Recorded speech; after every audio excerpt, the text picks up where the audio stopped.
আমাদের কি জুলাই আন্দোলন করা ভুল ছিল, যার কারণে হচ্ছে রাস্তায় ফালাই দিয়ে লোকজন লাইট খাইতেছে, তাও মেয়েরে আমার ইচ্ছা মতো চুল ধরে লাইট খাইছে আমার আব্বারে খুঁজতেছে মারার জন্য। গতকাল আমার বোনকে বৃষ্টির মধ্যে কিছু বাঙালি ছেলে বিরক্ত করে, যার কারণে এলাকার যে মাতুব্বর বিএনপির চেয়ারম্যান ক্যান্ডিডেট আমাদের ইউনিয়নের, তার কাছে বিচার দেই। সে বলে যে আজকে 10টার সময় মীমাংসা করে দিবে। তো 11টা 34 বাজে তখন আমি তার ফোন দিই সে কখন বসবে, সে বলে যে আসতেছে। 12টা পর্যন্ত অপেক্ষা করি, সে আর আসে নাই। তারপর ইউনো স্যারের কাছে গেছি, স্যারের কাছে গিয়ে হচ্ছে কমপ্লেন দিছি। দেওয়ার পর স্যার বলছে যে পুলিশে জানাও, জানার পর তারা যাবে তোমার সাথে। তাদের সাথে আসছি, আসার পর ইফটিজিং এর ব্যাপারটা সমাধানে চলে আসছে যে রবিবারে সব মিটাই দিবে দুই পক্ষকে। তো এই কথা হচ্ছে বলার জন্য যে স্যার রবিবারে আমাদের সালিশ করলে সমস্যা নেই, এটা জানানোর জন্য আমি স্যারের কাছে গেছি। যে দায়িত্বরত পুলিশ ছিল ওনার কাছে গেছি। ওই জায়গা থেকে আসার সময় আমার বিএনপির একজন নেতাকর্মী, উনি হচ্ছে আমার চুল ধরে আমার নিয়ে আসছে রাস্তা পর্যন্ত।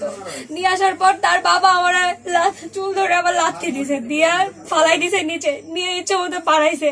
আর ওনার ছেলে ওদের বাড়িতে আসছিল ভাঙচুর করার জন্য, ওর বাবার খোঁজার জন্য। আমি ইফটিজিং এর প্রতিবাদ করছি বলে তাদের কাছে কেন যাই নাই, এই জন্য আমার মারধর করছে। আমি বৈষম্য বিরোধী ছাত্র আন্দোলন করছি, এই হচ্ছে আমার সবচেয়ে বড় ভুল। তাদের কথা যে গ্রামে কোনো সমন্বয় চলবে না, কোনো বৈষম্য চলবে না, আমি কার সাহসে আমি থানায় যেয়ে কমপ্লেন করছি? আমি তাদের কেন মানি নাই? তাদের জন্য আমি 10টা 11টা পর্যন্ত অপেক্ষা করছি, কিন্তু তারা আসে নাই, এই জন্য আমি থানায় গেছি। আমি সন্ধ্যার দিকে জানতে পারি আমাদের বৈষম্য বিরোধী ছাত্র আন্দোলনের সংগঠক বৈশাখী ইসলাম বর্ষা, তার ছোট বোনের উপরে কিছু এখানে স্থানীয় বকাটা ছেলে পেলে পুনর্যোদ্ধা এবং ইফটিজিং করে, সেটার প্রেক্ষিতে বৈশাখী ইসলাম বর্ষা অভিযোগ দিলে পরে সেই অভিযোগের প্রেক্ষিতে এখানে একটা সালিশ হওয়ার কথা ছিল। সেই সালিশের উপরে আইসা এখানে সন্ত্রাসী কিছু ব্যক্তিবর্গ তারা পুলিশ সেকেন্ড অফিসারের সামনেই বৈশাখী ইসলাম বর্ষার গায়ে হাত তুলে, তার চুল ধরে টান দিয়ে রাস্তা ফেলাই দেয়, গায়ে হাত তুলে, তার ছোট বোনের গায়ে হাত তুলে, তার বাবার গায়ে হাত তুলে। এর প্রেক্ষিতে বৈশাখী ইসলাম বর্ষা ইনস্ট্যান্ট একটা ফেসবুকে পোস্ট করে। আমরা পোস্ট থেকে জানতে পারি, তার সাথে যোগাযোগ করি, তার সাথে যোগাযোগ আমরা ফরিদপুর জেলা থেকে এবং আশেপাশে থেকে যারা ইনস্ট্যান্ট আসতে পারে, যারা দ্রুত পর্যায়ে চলে আসি, এসে দেখতে পারি এখানে যারা পুলিশ প্রশাসন আসছিল, স্থানীয় সন্ত্রাসীরা তাদের উপর হামলা করছে।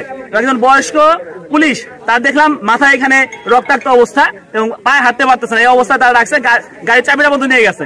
আমরা এই তথ্যের উপর ভিত্তি করে পুলিশের গায়ে কেন হামলা করলো এবং আমাদের বোনের পরে কেন হামলা করলো, এর প্রেক্ষিতে এখানে যখন আসি আমাদের পরে হামলার চেষ্টা করা হয়। আসামি হিসেবে গ্রেপ্তার করে তাদের সিনাই নিয়ে যাওয়ার মানে পুরো সিনাই নিতে যায় এবং গাড়ির চাবিটা বন্ধ নিয়ে যায় এবং সিনাই যাওয়া অবস্থায় গাড়ির ড্রাইভারে মারে এবং এখানে আশপাশে যে লাঠি ছিল এই লাঠি দিয়ে পুলিশের গায়ে হামলা করে, আমাদের উপর হামলা করে।